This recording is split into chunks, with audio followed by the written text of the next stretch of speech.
Hello, creators. How are you guys? It's great to hang out with you again. We have, oops, I did not hit the recording. There we go.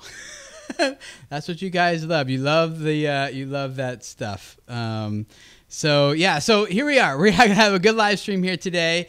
I am joined by Sierra Schultzzie, and we hung out. What was that? A couple days ago, last week. Talking about some stuff she's working on her channel, and I was like, oh, this is so good. Like, we need to talk about this in front of everybody, because this is something that I have been working on, something that I've been experimenting with myself, and she's already doing it. And so I was like, let's talk about this, because I want to learn from you, and I know other people want to learn from you as well. So welcome, Sierra. It's great to have you. Thank you. I'm so excited to be here. I am a listener of the Video Creators podcast anyways, so it's going to be a little weird listening back to myself, but I'm excited. Well, yeah, it'll be fun. Sometimes a little deja vu. And then at the end of these, I'm always like, shoot, like I should have said that. I should have mentioned that story, and that would have made that point so much better. But I'm sure you'll do great, and we'll have a good time here.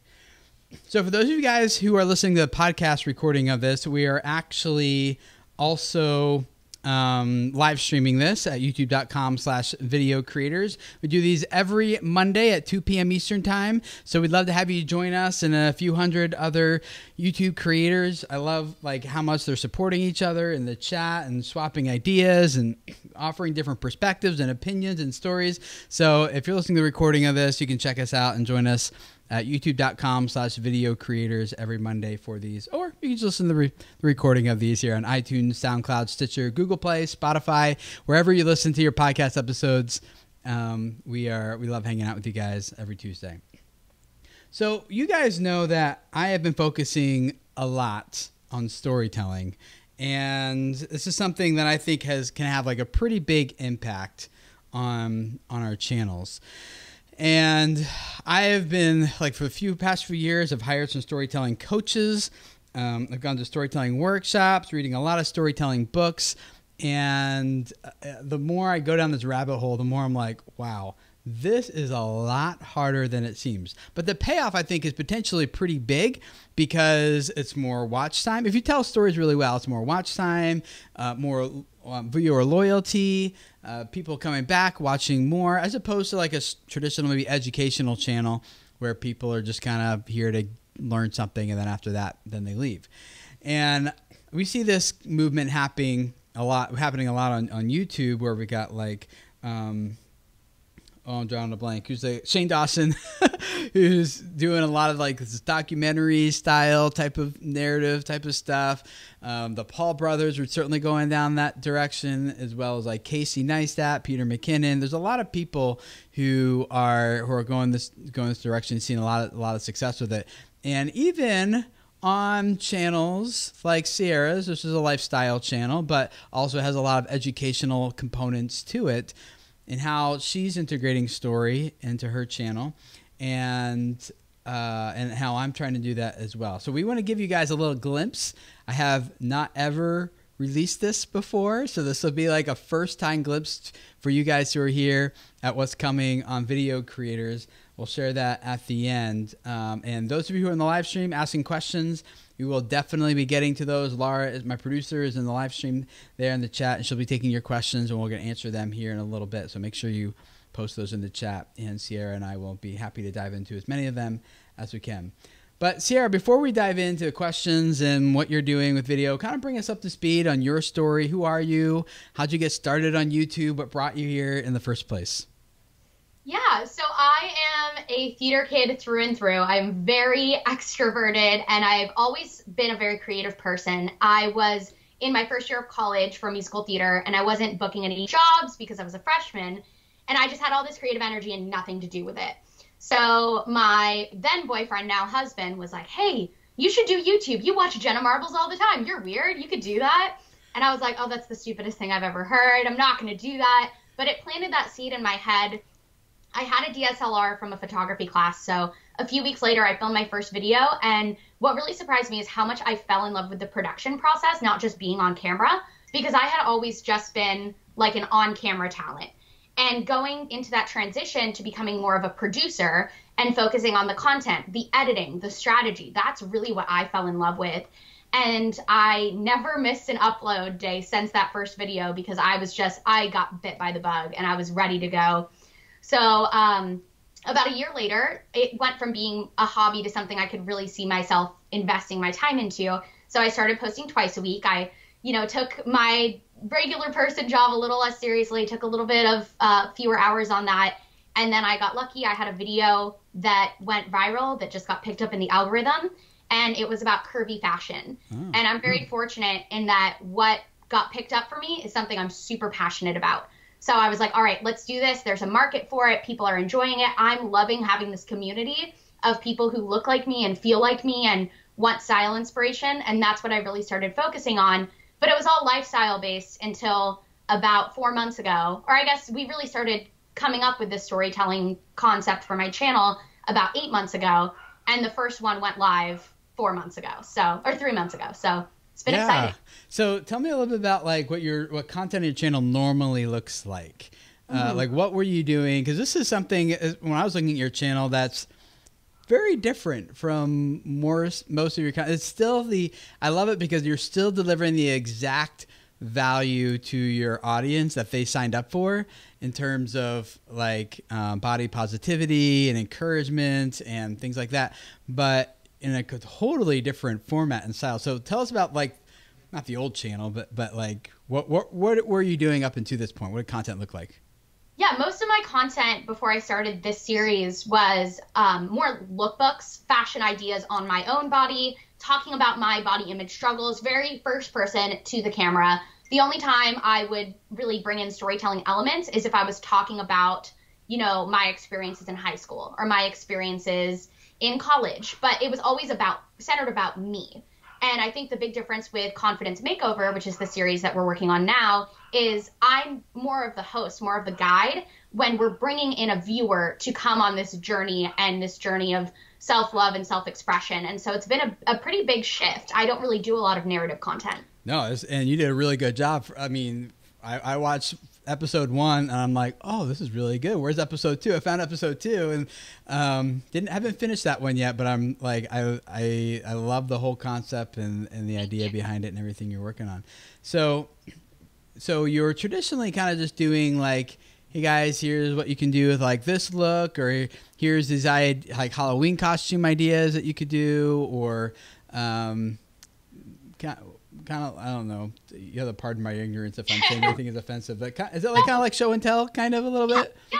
Okay. Totally. Yeah. That's especially up until 6 months ago, it was really all show and tell of here's this outfit, or here's this thing I bought, or here's how to style this. And so obviously we've gone more into narrative content with the Confidence series, but also the word I like to use for the new style of videos I'm doing is investigative fashion. Ooh. So it's less about, here's how to style this. It's more like, what weird thing can I try to do in fashion? So like buying clothes from Instagram ads, or letting my brothers pick outfits, or dressing like celebrities, and kind of doing that more investigative fashion. And I think the important thing that Tim touched on that I really enjoy is always bringing that same value, always talking about body positivity and self-love, because that's really the message behind my channel. And no matter what kind of content I'm making, I want to make sure that people are leaving the video at the end, whether it's a very surface level video about skirts or it's a video opening up about my body image struggles. I want people always to leave feeling that same positive outcome. Yeah. So what was happening in your channel that caused you to want to like switch gears and move away from what had been working pretty well for you, in terms of millions of views and hundreds of thousands of subscribers? What was kind of like, what kind of made you shift gears and want to go this direction instead? I think I would say two things, really. First, seeing the trends on the platform on YouTube. Obviously, Shane Dawson is a big inspiration for most people who are doing narrative content. And I always really admired that. And I always had this idea in my head to do a what not to wear, Queer Eye style show about focusing on confidence. But I felt like I needed outside funding. It was always, if I ever get a YouTube Red show, or if Netflix ever calls, maybe I have this idea ready to go. And it was actually my producer, Skylar, who I hired on about 8 months ago, who said, why not just do it ourselves? Mm-hmm. Why not just take some of the money that we're setting aside from brand deals and put that into being our own producers and, distributing it on YouTube ourselves. So it was always that idea, really inspired by Shane Dawson, Nikki DeMar, all the people that I'm starting to see do that narrative content. And then second, realizing that I don't have to wait for someone else to give me the green light and that I can do it myself. Yeah. I want to share with you guys a clip here, give you a little glimpse of kind of what it looks like. You can watch the full thing over at her YouTube channel, and there's links to that in the description if you're watching the live stream here, or if you're listening to the podcast, there's a link to it in the show notes. So go straight to the playlist where you can watch this confidence makeover series. But let me give you like a little glimpse of it, and then I want to come back and talk some more about how this is working for you and some other things with it, because I think there's a lot we can learn here, guys. I think we just need to kind of catch a vision of what this could look like and talk about then the impact it has on our channel. So here's a little glimpse of what it looks like. I'm Sierra Schultzzie, and I'm all about inspiring women of all sizes to be confident and rock their curves. I know that gaining confidence is a journey, and I want to help you kickstart the process. So in this new series, we're hitting them all together. Girls of all different shapes and sizes from different walks of life are joining the Curvy Crew and getting a confidence makeover. Instead of trying to change your outward appearance, this makeover focuses on working through body image struggles and finding clothes that flatter your figure to make you feel beautiful inside and out. I want to show that it's not about the size of the dress. It's about how the dress makes you feel. It's Sierra Schultzie's Confidence Makeover.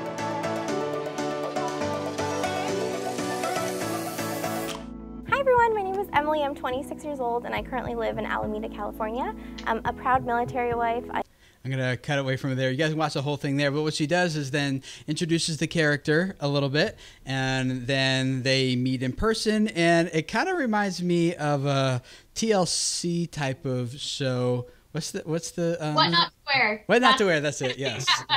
Yeah, where you're like introducing the character, and we're like, and the viewer starts identifying with the character as like the hero of the story, and some of that person's struggles and issues, and then you come in as like the guide and just help them feel totally comfortable and confident, and take them through that. It's like a reality show kind of, yeah. But and episode 3 is coming out on Friday, so ooh, I'm excited for that one. I am too. No, it's really good. So when Skylar, your producer, said like, let's just do this ourselves, what was your reaction? What were you thinking? I was first of all, I kind of humored her and was like, all right, we'll run the numbers, but I was just kind of thinking there's no way I can afford this. YouTube is my full-time job, but I'm really kind of on the cusp of I'm not becoming a millionaire from YouTube. I'm one of the mid-sized creators who's making a living off of it, but isn't crushing it. Yeah. And so I'm in that middle ground, and I was just kind of like, there's no way that this is going to be profitable. And even if it's not profitable, it's something I still want to do. So there's no, is there a way that we can even make this work? And then the second thing was, once we figured out that we could make it work, and she, kind of ran the numbers for us, I was like, well, where are we going to find people who want to be, have a confidence makeover? And so we actually ended up drawing from my viewers. And we did a casting call, and at first I was so nervous to, meet someone who's a viewer. I always want to make sure safety is a priority. And so I was really nervous, but now we've done 3 episodes, and I've legitimately become friends with each of the girls who's been on the show, because my viewers are so similar to me. Most of my viewers are in their 20s. Most of them they're almost all women. And so as soon as I've met each of these 3 girls that we've done an episode on, I was like, oh my gosh, this isn't weird at all. We're totally the same. That's awesome. Yeah. And you get to do what you do on your YouTube channel, but like in person for someone now, which takes it to like a whole new level in terms of like intimacy and impact and everything, I'm sure. It makes me feel like I'm at least doing, I don't know, it makes me feel like I'm doing something right and doing something important, getting to see the actual transformation in person and getting to actually affect someone, even if it's just one person, and knowing that more people are being affected through that person's story on screen. It's really fulfilling. And I think more than anything, after each of these episodes that we filmed, I walk away going, oh my gosh, I feel so inspired. I feel so creatively fulfilled. It's a very different experience to me, having a whole crew involved and having another person come in and share their story than just me sitting in my office talking directly to the camera. It's very different. I love what you're saying because, and I'm looking at you guys in the chat here too, saying wonderful idea, so inspiring, and then I see some people kind of like, you know, I can't wait until I'm a full-time artist. This is awesome. You know, I want to do this too. Your viewers are so nice. What would you say though? Because I'm in the same position as you with the Creator Story series that I'm working on. Like I can normally sit down on this couch behind me and I can, you know, do 6 talking head videos in one evening and be done for a few weeks.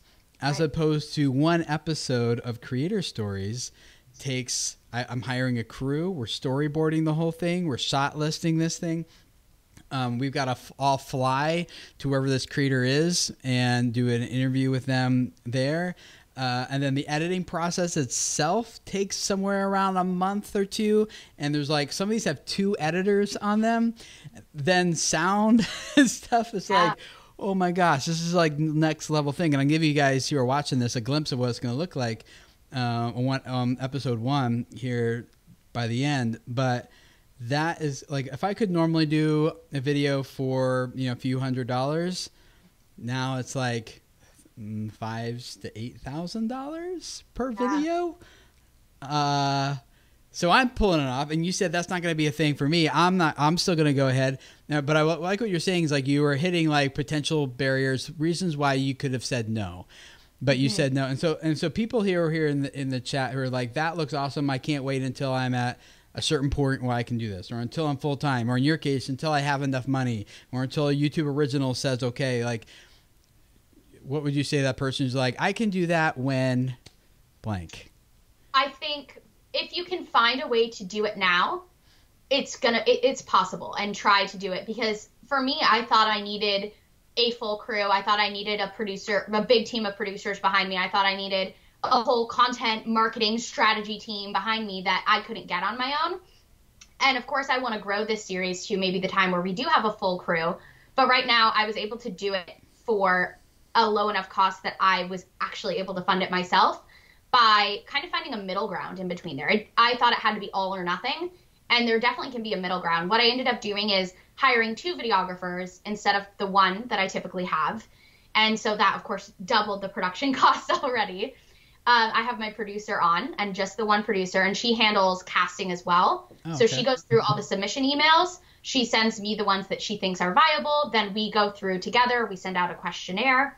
And so the whole team behind this is really just the 4 of us, myself, my producer, and my 2 videographers. I actually run the audio myself because I have a pretty good grasp on audio.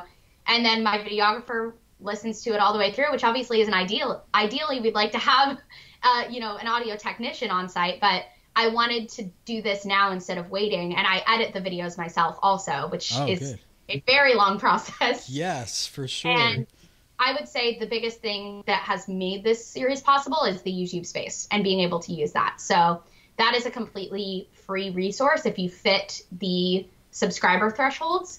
And we film the entire series at the YouTube space. So just to be clear, YouTube space is an actual location you can go to.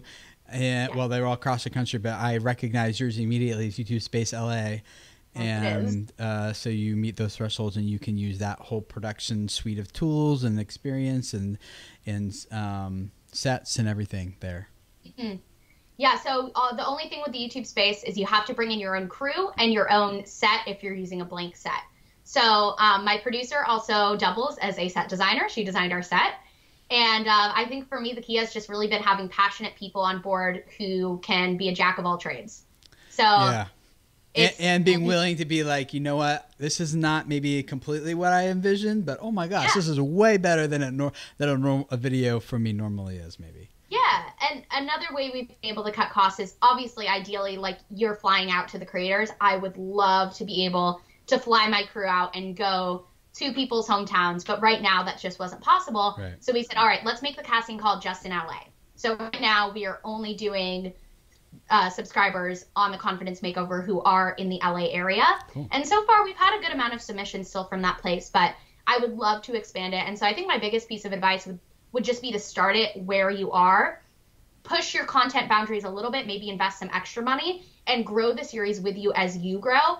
and as your resources get bigger. Yeah. Even in the chat though, like I know you guys hear us talking about like Sierra and I both have a team that works with us, and like, oh, well, if I had a team, it would be easy.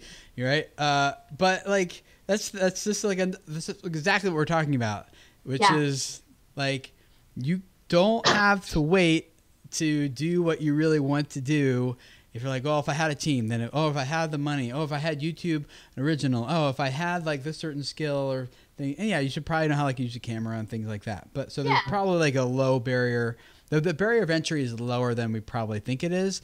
Doesn't mean our first piece is going to be a 10. But like, if you look back at your very first video you ever produced, like mine in 2006, it's so embarrassing, right? But look at where you are now, even maybe 6 months, a year later. And you can see like how much you've like learned just by getting started and how much better it is. I think that same principle applies to here. We could wait until we have everything perfectly put together, but then like the product wouldn't be as good as if you hadn't failed a whole bunch of times. Maybe not fail, but learned a lot through the process of going through it. Like for me, like just in terms of trying to tell a story, another creator's story that could be really meaningful and impactful for other creators. I like episode 1 is good, and I'm going to show you guys part of it here. But as I've been learning more about story, like episode 10 is going to be way different because I've already shot a bunch of these and I've learned through the process, like, I need to actually open with conflict. That's a way better, like more, what's the right word? Engaging way to open the story is to open with the conflict instead, as opposed to building up to it. I think my biggest goal with Confidence Makeover is that every episode gets better. And we've already noticed that on the 3rd episode. Is the first one we were just kind of figuring out what is this even going to be. I was talking to Tim about it, but I didn't even know how long these videos were going to be. I didn't know really. I had a storyboard structure that we wanted to go with, but when you're doing that more reality style, you kind of have to roll with the punches, and you kind of have to go based off the person's story that you're telling. And the 2nd episode, we were like, all right, we have seen the errors that we made the first time, and then we're going to change it. And I think the 3rd episode that we filmed 2 weeks ago was really the first time that I was like, oh, I get this now. I'm comfortable now, and it's improved every time. And my hope is that as my channel grows, I'll be able to continue to grow my team, because I started as a one-man team. I was the producer, the on-camera talent, the editor, the videographer. And so I started just bringing on my one videographer. Then 3 years later, I brought on a producer. And if we can continue to grow that team as we grow, I think that'll help the series become even better.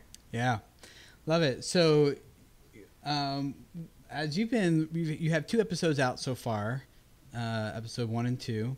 Mm-hmm. What impact has going from like I'll call it show and tell type of approach to content to this more, I don't know, intimate, personal, narrative, story-based content? What impact has that had in your channel, on your viewers, on you, on your analytics, whatever? What impact is it having? I think one of the biggest things is that I am one person. And so when I'm sharing my story, I'm sharing one perspective. When I'm showing how a piece of clothing fits on my body, I'm only one person. And so getting to bring in other people from different walks of life with different bodies and different perspectives and different styles has given my viewers so much of a wider view. And each person that I'm bringing on the channel and that I'm doing a story on is bringing something new to my channel that I maybe couldn't talk about. For example, I'm a YouTuber full time, so I don't really have a lot of office wear. I don't really have to dress business casual very often. And a lot of my viewers do, and a lot of viewers want to see that. So in the 3rd episode, we brought in someone who works in an office, and we did office wear and how to flatter a curvy figure with that. Whereas if I had done that on me, it wouldn't really have made sense. I'm bringing in a new perspective. I'm bringing in a new person. And then personally, just creatively, I feel so much more fulfilled and inspired getting to meet people in real life and getting to hear and share their stories. Every single time I filmed one of these episodes, I've come home with 10 new video ideas based on the conversations that I had. Do you shoot multiple videos with each of these people? We shoot one video. Just one, okay. Yep. Yeah, I started doing, with each of these in my Creator Stories series, there's going to be the main episode, but then there's also, because there's like you said, there's so many other things happening behind the scenes and things you want to talk about that are really helpful but don't make it into the final like episode. And so we started making, after each episode there's a members only episode too, which is like all that like next step, go in more detail into like actually how do we do this thing you just inspired me to do or something like that. So yeah, I thought about doing a behind the scenes video on my vlog channel, but I think the most difficult thing is it's such a crazy day trying to shoot giant narrative video in one day that I always feel like I just don't have time to shoot anything else. But I really like that idea. I want to do a more behind the scenes type video. Yeah, it's just us sitting down talking. Like at the end of the day, we're like, okay, let's fill in all the blanks for here. And so it's just kind of more like a podcast recording on video, kind of what it is. But I like that idea. Yeah, super low key. So, so it had impact on like your ideas and the relationships that you're having. Do you feel like it's had any impact on your viewers in terms of like whatever the case may be, loyalty, or like do you find that they're like really excited about the like coming back and watching more content now, or what impact do you think it's had engagement? I think it's just had a really big impact on engagement and on community. I think when my viewers see someone who is also a viewer on my screen, they identify with that person even more. And they feel like they're part of this. And so when we call my viewers the Curvy Crew. And so at the end of each episode, we give the woman who was on the show a Curvy Crew shirt. And, I think just having that community feel more real. And from a viewer perspective, getting to see someone who's usually in that same position as you, just watching the screen, is you connect and you relate. And then also the engagement on those videos has been super high. Comments and likes and shares have been a lot higher than my standard content. Yeah, absolutely. Like whenever I do like story-based stuff, and I talked about this actually last week, I think it was, for you guys who missed it. I talked about the 7 top experiments that I've done this past year that I've actually worked on my channel. And one of them, I went in more detail about the test, but it was basically putting story and like 3 bullet points side by side in 2 different videos, and the story one always gets quadruple the engagement and double the watch time if the story is told well. If you tell the story poorly, it actually works against you. And so but yeah, the engagement on that stuff has been huge. So what have you been learning as a result of kind of taking this direction with this series on your channel? What impact has this had on your processing and how you approach YouTube, or your future on YouTube, or content, or whatever? What impact has it had? I think storytelling is the future of YouTube. I think even if you're not doing it in a narrative sense, the future of YouTube is people sharing and connecting with stories. And I think that's why the engagement on those videos is so high, because right now it's different. Right now, not a lot of people are doing it. And so for whatever reason, when you're telling a story, people connect with it more.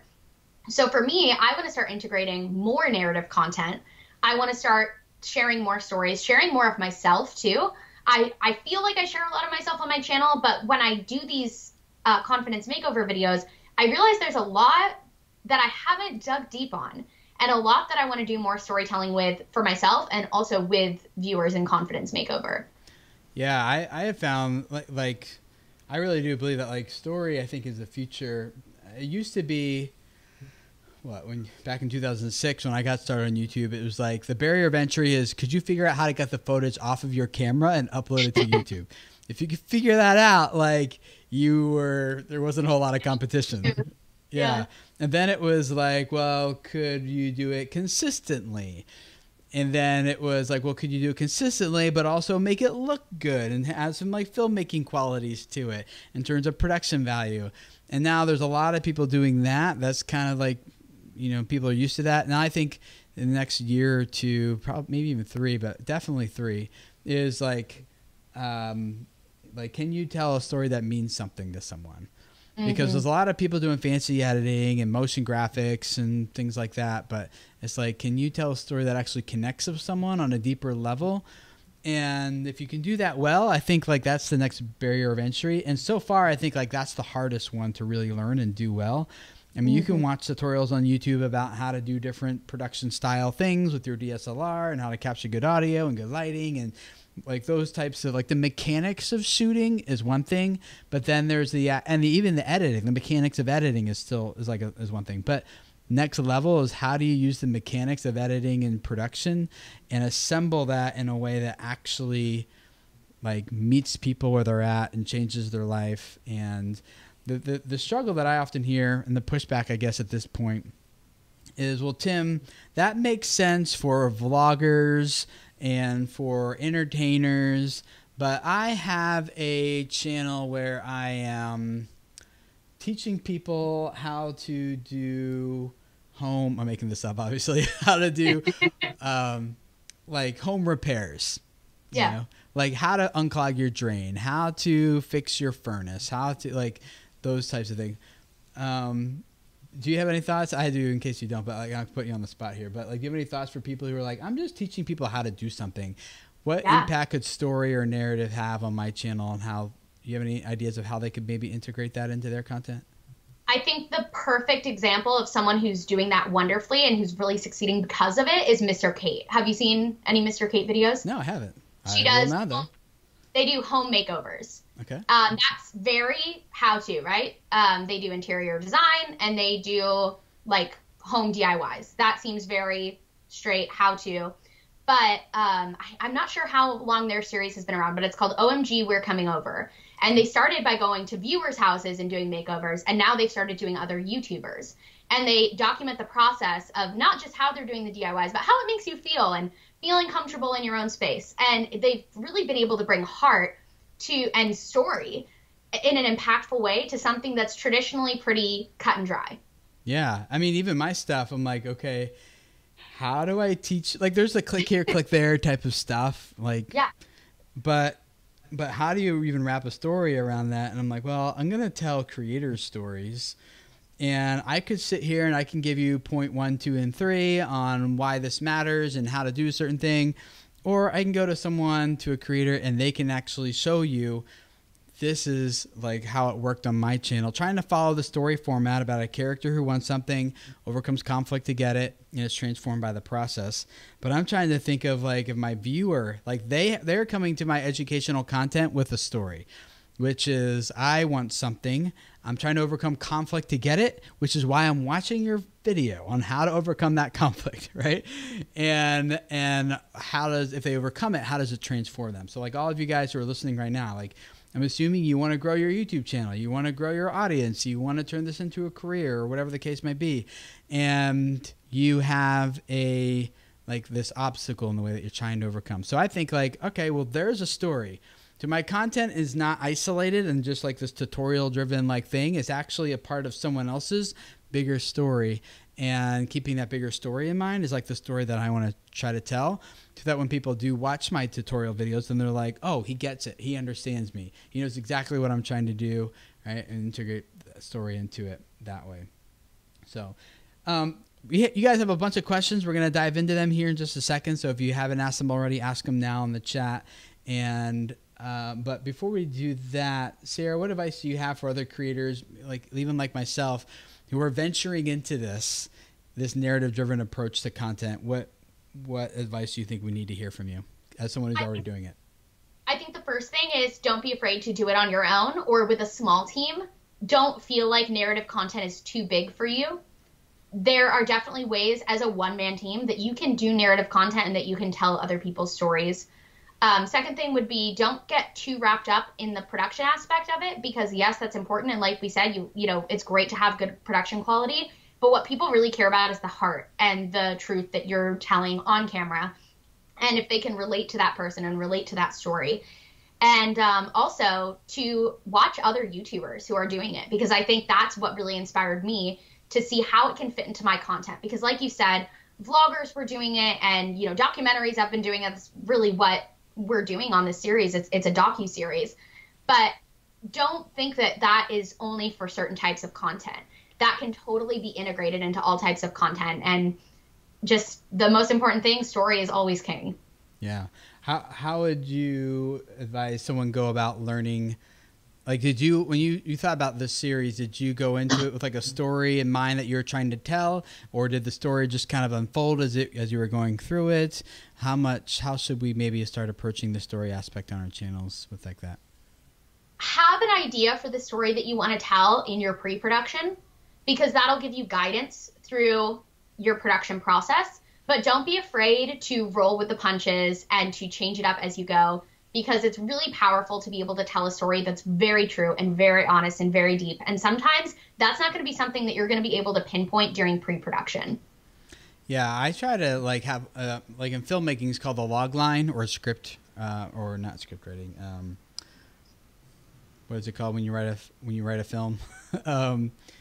Whatever it's called. You have like a log line, and that's like, here's the point of the story, and the story isn't like, the point of the story isn't always like that the hero overcomes the conflict and is transformed. It's usually something deeper. And like, for example, Toy Story, like these are my favorite examples. Toy Story, like no one can relate to being a toy cowboy, right? But we can all relate to like to a story about, am I truly lovable? Or these people who mean something, will they always love me? Or Monsters Inc. is actually a story about a man who's becoming a father. Or The Incredibles is about a family that's becoming a team together, right? So like there's the story, and then there's like the meaning under the story, and that's what like I try to think of in the log line. Like the point of the story is like, when my audience gets to the end of the story, what do I want them to feel, believe, know, change, or whatever? And with the Creator Story series, I'm actually literally trying to change what my goal is, to change what creators believe about what it means to be a creator. And that's much different than just teaching them click here, click there type of stuff. So, and I think the only way to change people's beliefs is to do it around a good story. So I'd say start with that log line for anyone who's trying to figure out what they want to do with narrative content on their channel. If you can figure that out and craft the series around that, it's going to be meaningful and impactful. Screenplay, that's the word I was thinking of. Screenplay. Yeah. Yeah, cool. We're YouTubers. We don't know the technical terms. Yeah, something like that. Just write it out. So let me share with you guys a glimpse of my upcoming series, Creator Stories. This is going to be episode 1, and it's still not done being edited. You'll see that. There's still placeholders where things will be added later in terms of motion graphics and things. And if you guys are listening to the podcast of this, you'll hear the audio, you get the idea, but you can go back and watch the live stream if you actually want to see this, see the visuals, which I really encourage you to do, because I think they're pretty darn awesome compared to what. It's really good. Oh, have you? Yeah, that's right. I shared this with you already. Yeah, compared to like what my normal style is here. So let me play this for you guys, and then we'll jump into some of your questions here.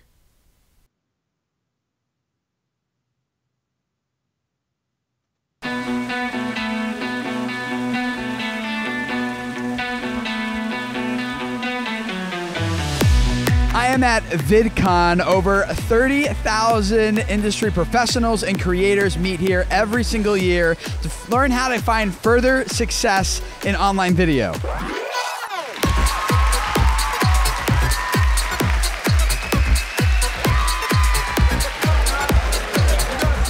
My goal is to build a following on YouTube. I'm trying to grow my channel. Spread the word of my channel. Get my name out there in the community. More people will like know me and my name, and then I'll blow up.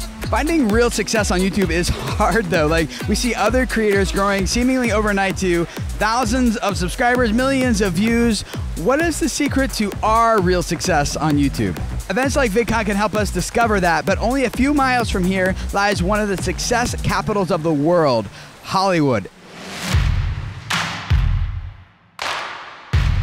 This is the place where people go who are completely unknown and become very successful in their creative endeavors.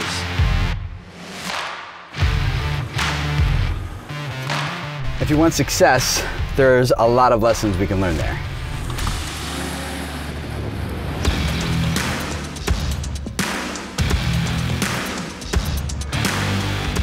A friend of mine, Jeff Barch, is one of Hollywood's success stories. He built his career in Hollywood as a television editor, producer, and voiceover artist. His editing background includes work for ABC, NBC, Universal, Disney, Apple, and many others. In fact, if you've watched any unscripted television for the past 10 years, you've probably seen some of his work.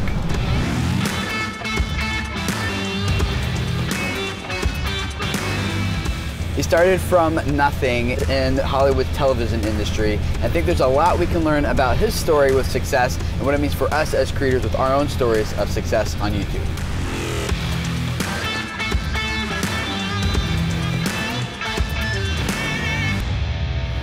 Jeff! Hey man! Hey! Good to see you, man. How are you? Doing well. Good to see you. Thank you for having me out here. Absolutely. This place is crazy. Where are we? Why'd you bring me out here? What do you guys think? This first peek at it, the chat was like super slow. I think everyone was just watching. Like no one was commenting. Okay, here it comes in. I know it's delayed too, but so I'll catch up with you guys' comments here in a second. But let's dive into some of these questions that we have. And thank you for those of you guys who are like giving super chats and things. I really do appreciate that. Nines Catudio. Question for Sierra. Sierra, does your husband get involved in the process? I find it really boosted the creativity once my family understood my passion. Yeah, I think that's a very important thing. Having your family understand why you might be up till 2 in the morning editing helps make things a lot easier. When I first started my channel, he used to film everything for me because I didn't have anyone else to do it. And we would fight nonstop because I had this idea in my head of what I wanted it to look like, and he's not a cinematographer. So once I was able to hire someone on to do that, having him involved in the channel became a lot more enjoyable. So he helps me a lot with the financial side of everything, keeping all my tax things in order for the channel. And he also helps me with a little bit of the creative input, but he's not really my target demographic on my main channel.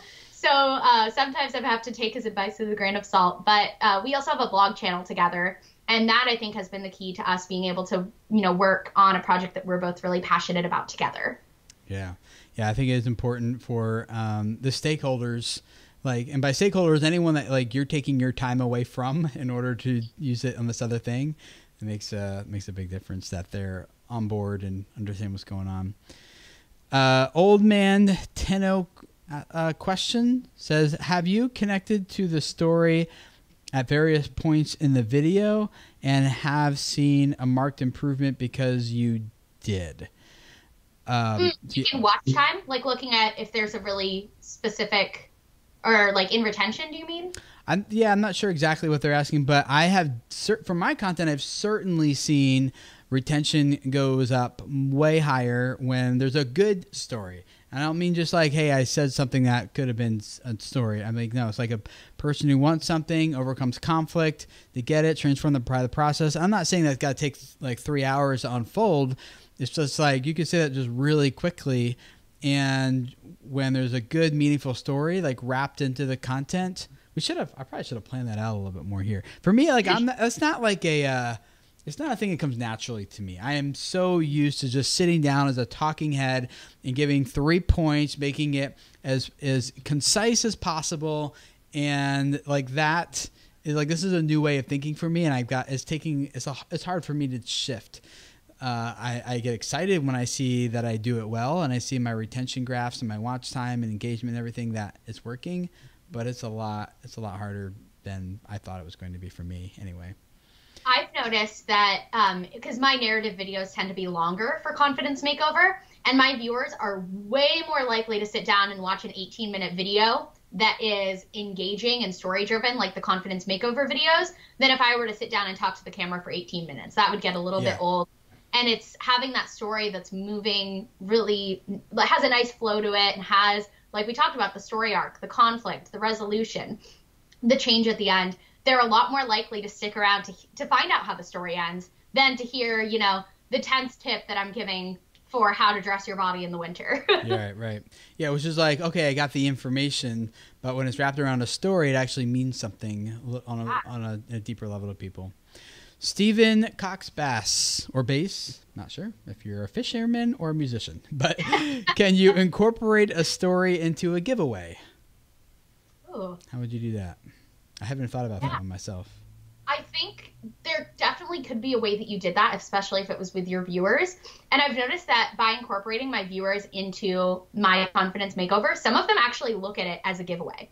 I've had multiple of the women on the show say, oh my gosh, I told my husband I just won this thing. And I'm like, you won? You mean what do you mean won? What did you win? You're helping me by, And then I think there's a way that you could do that, really giving something to your subscribers if you were documenting the process and documenting the story of, how it changed them or how it affected them or getting to meet them. Yeah. Dr. Sten Ekberg, do people recognize her guest from her video comments, assuming the people she picks makes comments on her videos? How did you go about selecting the people for your series? Yeah, I don't know if they would be recognized from the comments, but all 3 of the women that we chose were from email submissions. So I put out a casting call on my Instagram and on my YouTube channel saying, hey, who wants to get some free clothes and hang out with me for the day? If you live in LA and you're over 18, send us a short selfie video. And we probably got maybe about 300 submissions of videos. And we chose the ones that we thought were the most promising leads and sent out a questionnaire. And I think that questionnaire was really the key to choosing the right person for the video, because hearing their answers to the kind of questions that we would be asking on camera really told us who we thought would have a great story to share. Yeah. Here's a good question from Legit Vlogs, I think is right up your alley, Sierra. How can you turn shopping into a story? Yeah. You shopping all the time, right, for your channel? Right. There's no story to it, right? That's what you think. You just go, you find the clothes, you're done. But for us, we're really focusing on how changing your outward appearance affects you on the inside. So it's not just buying a new skirt. It's how does wearing the skirt affect your confidence and affect the way that you are, and finding clothes that show off your personality. Because one of the common threads we've seen from the women on the show is that they're dressing in a way that they don't think reflects their personality because they don't have the confidence to go out and find those items for themselves. So we're trying to find clothes that match their personality, that make them feel confident, and that highlight the things that they love about their body to make them feel more confident in the image they're putting out in the world. Yeah, and so you're focusing on the transformation, like the point of the story. So like a lot of us, we focus on like the what, which is shopping. But the shopping is just what the character is doing because they want something. And so that's the shopping part. So with your, like what you're doing, Sarah, is exactly the way I think we should all be thinking, which is what's the point? What's the transformation? Same like Lily Tree asked, I make jewelry tutorials. Any idea on what the story is? I'm assuming it's the same thing, whether you're shopping for jeans or jewelry or whatever. Would you say it's kind of all the same story or what? Yeah. The tagline for our show has kind of been, it's not about the dress, it's about how the dress makes you feel. And so I think that is probably the most important thing is, you know, maybe jewelry making is something that you're passionate about. Why are you passionate about it? Does it give you an escape? Does it bring you back to something that you and your mom used to do when you were a little girl? It's figuring out what the story is behind the thing that you're doing. And that's what drives people to really connect and care about narrative content. Yeah, I agree. Yeah, you guys asked some other good questions, I think, and they kind of come back to the same thing, which is, how do I tell a story around my niche, around my content? You know, well, I'm a gamer, or I'm a lifestyle, or I'm a travel person, or I'm whatever. Like, it's think about, why do you travel in the first place? What is the end goal you're going after? How do you hope it impacts or changes you, or whatever? And like, there's something that you want, which is why you're gaming, or which is why you're traveling, and like we always, like when I write my videos, I start with like, what's the end result of this. So like I do an initial interview with the creator I'm going to fly out and shoot with, and I just ask like the story I want to tell is like, what's the hardest thing you felt like you've had to overcome as a creator? And so we just go straight to the conflict. And then how's that changed you? What impact has that had on you as a creator? And then I go back and now I figure out what the beginning of the story is. And I fill in the beginning of the story knowing where it's going to end, as opposed to like, let's just report about our day. And now I'm eating dinner and now I'm going to bed. And oh, thanks for hanging out, guys. Right. So thinking about like, what's the end result? What's the transformation? That's where you're starting, Sierra. That's where I'm starting. I think that's where most good movies start in terms of planning, and then backtrack to fill in the blanks to get there. Yeah, in theater we talk about motivation. So if you're going to figure out why your character is going to act a way, you have to know their motivation. And I think that's kind of the same thing with the story arc is, why do you want this transformation? And then the way that you craft the story, the way that you kind of figure out the arc that you want to go with is all based on why. and why do you want that? Yeah. So to help Lily Tree out a little bit in chat, she's like, I have a real mental block with the whole story thing for her jewelry tutorial channel. Is there what direction might you point her? I'm not really sure. I would really say look into your content and figure out what stories have resonated with your viewers the most. And it doesn't even have to be a video crafted around a story. It could be just a small story that you told or mentioned on your channel. So maybe if you ever talked about why you're creating jewelry, or if you shared a story about a time that you created jewelry that was really meaningful to you, there could be something around that. Or maybe, I mean, just one random idea, what if you did a video about people's most important jewelry and what it means to them? I feel like everyone has a piece of jewelry that has been, you know, oh, this was my grandmother's, or my mother saved this from a shipwreck, or your wedding ring. Yeah. A whole video series around what people's jewelry means to them and why it's so impactful, I think could be a good place to start. Yeah, and even if you're doing the tutorial on how to make a piece of jewelry, like you're talking about it, but about making it, but while you're doing it, you're filling in some of the gaps with like some stories about what this piece of jewelry means to someone. Like, let's say you're going after my daughter, who's a 9-year-old crafting girl who like loves making things with elastic and beads and things. For her, it actually represents a relationship of whoever she's going to give this piece of jewelry to, or the friendship that they share, because it's like she's getting one and her friend's getting one.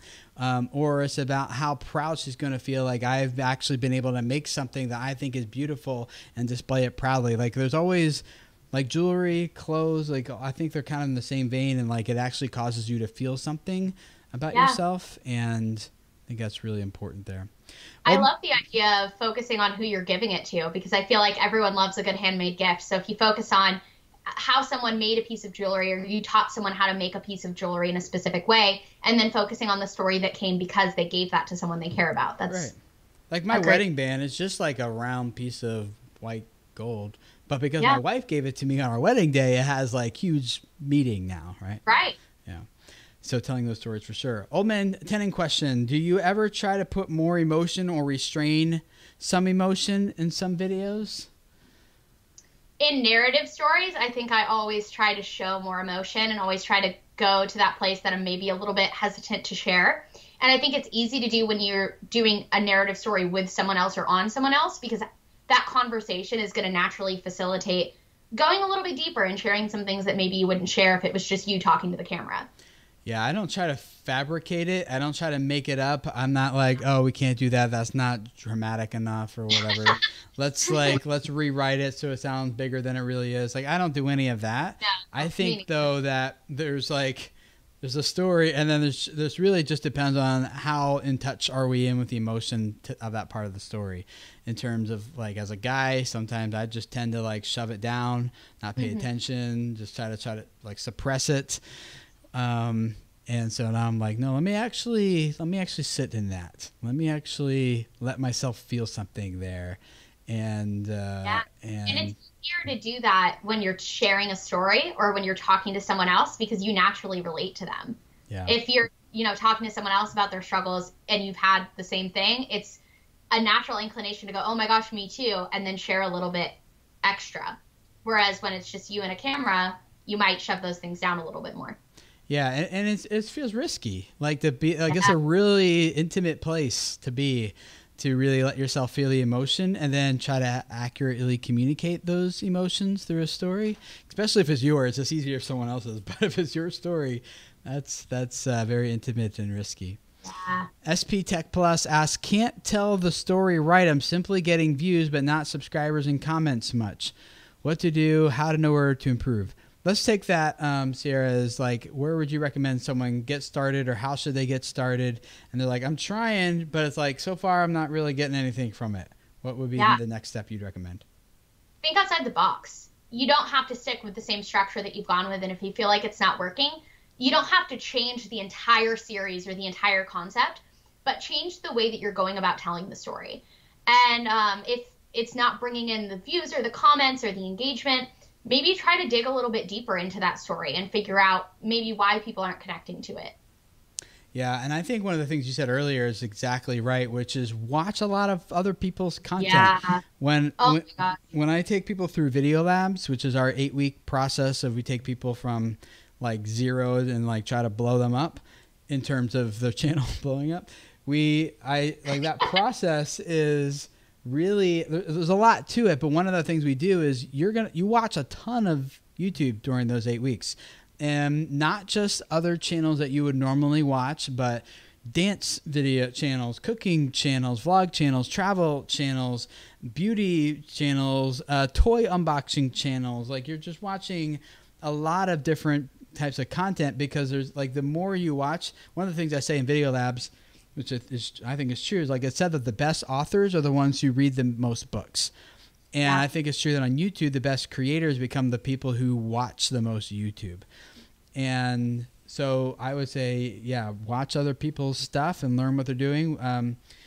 Sierra recommended Shane Dawson's content, his docuseries. Whether you like him or hate him, the style, that's not the point. You're just watching it for educational purposes to learn. Like you can't argue that something here is working. What is it that's working and what can I take and learn from it that I can then use on my channel?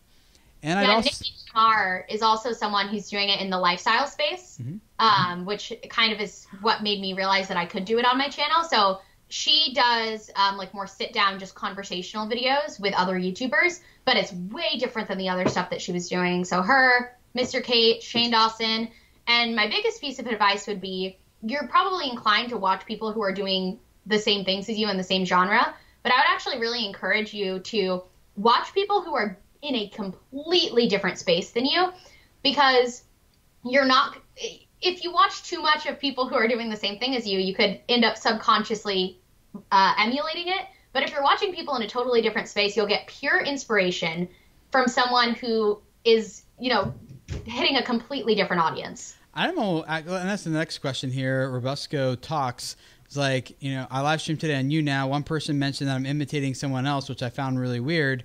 Is it okay to be totally open about yourself, even if people take you as fake? When I got started on YouTube, I was making family videos before Shay Carl came along, but then Shay Carl came along and really made it like a popular like genre, and that's when everyone's like, oh, you're just trying to be like Shay Carl. And I'm like, no, I'm not. Like, I'm trying to be Tim Schmoyer. But I understand. And I actually took it as a compliment because I was like he's doing something that's working really well. And actually, to be totally honest, I was totally pretty much straight up copying Philip DeFranco when I first got started in YouTube education space. Because I was like, he's just sitting down talking about news. And so I'm like, I'm going to just sit down and talk about YouTube news, not in terms of the drama alert type of stuff, but in terms of like, here's what's changing and happening on the platform and what it means for us as creators. And that's how I get started. So I say, like, take it as a compliment and say, yes, right now I'm imitating and I will eventually make it my own. But right now, the best place I have, the place I'm starting is just imitating. So before we wrap up here, you just had a guest join you. This is my producer, Skylar, who I was talking to earlier. She is kind of the one who made Confidence Makeover happen. So I had the idea. That's very kind. Well, it's very true. I had the idea for the series, but I thought there's no way I could fund it. There's no way it would be possible. And she, having another person to work off of, is really what made it come to fruition. Yeah. Well, collaboration is key, and I feel like developing your team and really like our 2 videographers on that project are really awesome. They act as kind of the DPs also, in that they really understand the vision and are able to go in their own creative direction with it. So I feel like having a great team in place is the best. Go team. Yeah, but you don't have to wait for the team. You can get started with what you have, and wherever you're at, like I feel like it's better just to start. And then as it grows, then you get to have cool people like Skylar join your team. Yeah. And I certainly have a team of people who, like Laura in the chat, who's producing all this and helping make sure all this runs smoothly and everything. Like, teams are great. But that's a whole maybe the next conversation, not for us right now. But in order to have a team, you need to be making money. And more money than just for you to live on, but money that you can start to support other people too, right? I just hired my 10th person on my team. Was it 2 weeks ago or something? So it's we're always growing, and like I find like You got to work on your business, not in your business. I'm getting off on another topic right now. I'll just stop. But yeah, it's really important. And I'm glad a lot of you guys are thinking of this in terms of having to scale a business and grow this, which is conversations we have very often around here at Video Creators.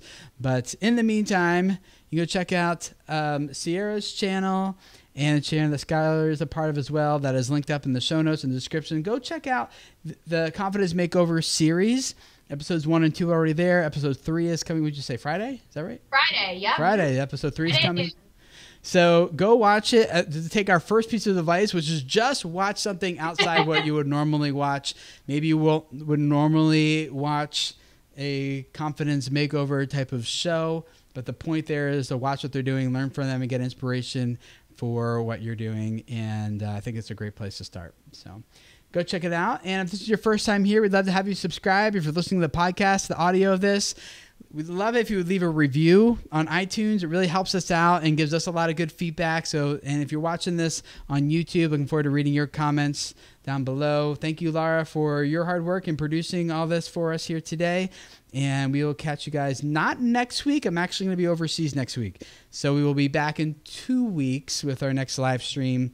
Monday at 2 p.m. Eastern Time, and then the podcast will go up for you guys on iTunes, SoundCloud, Stitcher, Google Play, and Spotify.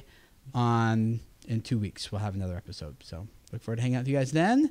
And thank you, Sierra and Skylar, for hanging out with us. Thank you for having me. See you guys later.